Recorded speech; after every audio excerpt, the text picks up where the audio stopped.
मेरे प्यारों, खास करके आज के दिन में क्या आनंद के साथ है।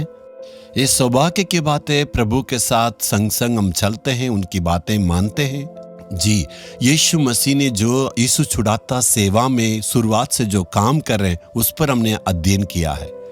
ये जगह को देख रहे हैं कैसे लग रहा है, एक गार्डन के रूप में ना। इसी जगह पर हमने उपवास की प्रार्थना किया करते थे। नए परमेश्वर की भवन बनाने के पहले इसी जगह में हमने पंदल लगा के प्रार्थना सभा संबोधित करते थे। अभी इस स्थान में हमने क्या किया, फल देने वाले बहुत सारे वृक्षों को लगाए हैं, लाभ देने के लायक। इसको देखने में बहुत ही अच्छा है। इसी स्थान में जागृति के लिए इस्तेमाल करने वाले एक जवानों की झुंड के एक भवन बनाए हैं। ऐसे जवानों को रखने के लिए यहाँ पर हम तैयारी किए हैं। वे आके यहाँ दुआएं करते हैं। बहुत पहले यहाँ पर हमने बहुत आंसू बहाए, बहुत लोगों ने यहाँ पर प्रार्थना आंसू बहाए। बहुत ही जगह में हमने टहल टहल के प्रार्थना किया, और जब मैंने प्रार्थना किया था मेरे आंसुएं बहुत सारे स्थान में इधर उधर गिरा। बोर में भी हम यहाँ के दुआ करते थे। ऐसे स्थानों में खड़े होके मैं आज प्रचार कर रहा हूं। मेरी आंसू के लिए प्रभु ने उत्तर दिया है। उस आंसू के प्रतिफल को अभी सेवा की फल के रूप में अभी देख रहे हैं। आप भी बहुत आंसू बहाए ना, आपके बिस्तर पर, घर पर व्यक्तिगत रूप से आंसू बहाए। हे प्रभु, मुझे आगे क्या करना पता नहीं है। ऐसे ही आंसू नहीं, प्रभु की चरणों पर रोना है। अन्ना को देखिए, वो इधर उधर आंसू बहा के टहल रही, कोई प्रतिफल नहीं मिला। जिस दिन प्रभु की चरणों के पास आकर रोई थी, तुरंत प्रार्थना का प्रतिफल मिला। व्यर्थ रूप ने अपने आंसू को नहीं बहाना। प्रभु की चरणों के पास यदि आप रोएंगे तो प्रतिफल को देखेंगे। हमने अपनी सेवा में प्रतिफल को देखा है। आज प्रभु आपके लिए क्या वचन को दिया है। यशायाह नबी का पुस्तक 46 अध्याय की 4 वचन में, तुम्हारी बुढ़ापा में भी मैं वैसा ही बना रहूंगा और तुम्हारे बाल पकने समय तक तुम्हें उठाए रहूंगा। मैंने तुम्हें बनाया और तुम्हें लिए फिरता रहूंगा। अभी तक मैंने संभाला, सुरक्षित रखा है ना। आने वाला दिन भविष्य में भी तुम्हें डर है ना। आर्थिक गिरावट से डर है, भूकंप के बारे में सुनते हैं, अंतिम दिन में जो विनाश है उसका बारे में सुनते हैं, चारों तरफ संकट को सुने है ना। यीशु की कही हुई भविष्यवाणियां जरूर पूरा होगा।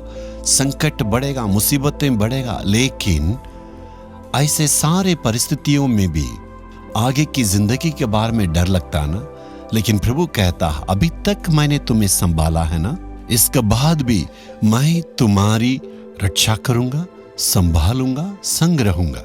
जैसे माँ अपने बच्चों को संभालती, पिताजी देख रहे हैं हाथों से अपने बच्चों को संभालते हैं ना, वैसे संभालने की बातें कहता है। प्रभु कहता, मैं तुम्हें संभालूंगा, दूसरा लिए फिरूंगा। माँ जैसे अपनी गोदी में रख के बच्चों को संभालती है, पिताजी अपने हाथों में बच्चों को उठाए और लिए फिरता है। पिताजी अपने कंधों पर बच्चों को संभालते हैं, माँ अपनी गोदी में रखती है। माँ संभालने में, पिताजी संभालने में बहुत अंतर है। यीशु हमारे लिए माँ और पिता भी है। दोनों प्रकार से यीशु हमें संभालते हैं। जैसे ही आपको घुटने में दर्द होती है, जैसे पिता अपने बेटों को कंधे पर लेके चलते हैं। माँ से कहते हैं पैर दर्द करता तो तुरंत वो अपने पास रख लेते। माँ और पिता दोनों संभालते हैं, वही आपको संभालेंगे। वैसे ही यीशु मसीह भी कहता है, एक माता पिता का समान मैं तुम्हारे संग हूं, मैं संभालूंगा, तुम्हें घबराना नहीं, मैं तुम्हें संभालूंगा और तुम्हारी रक्षा करूंगा। दुनिया में भारी संकट आने दे, महामारियां आने दे, भूकंप आने दे, आर्थिक गिरावटें आने दे, कुछ भी आने दे, लेकिन मैं तुम्हारी रक्षा करूंगा। प्रभु कहता, मैं तुम्हारी जिम्मेदारी में हूं। ये विपत्तियां आने से तुम्हें घबराने की आवश्यकता नहीं। ये सारी विपत्तियां आएगा, ये सारी चीजें से हमें डरने की आवश्यकता नहीं। हमें कहना है, सोचना है, हमारे लिए एक परमेश्वर है जो लिए फिरता है और संभाल के रक्षा करने वाला है। पूरे विश्वास से कहना है प्रभु तू हमें रक्षा करता, संभालता, लिया फिरता है।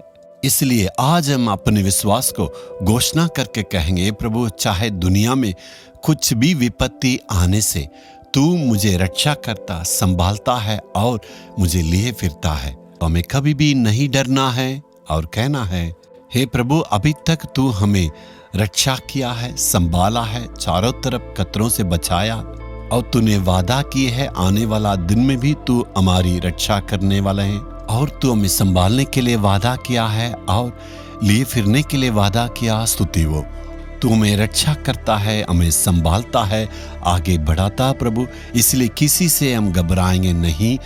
यीशु के नाम में आमीन आमीन।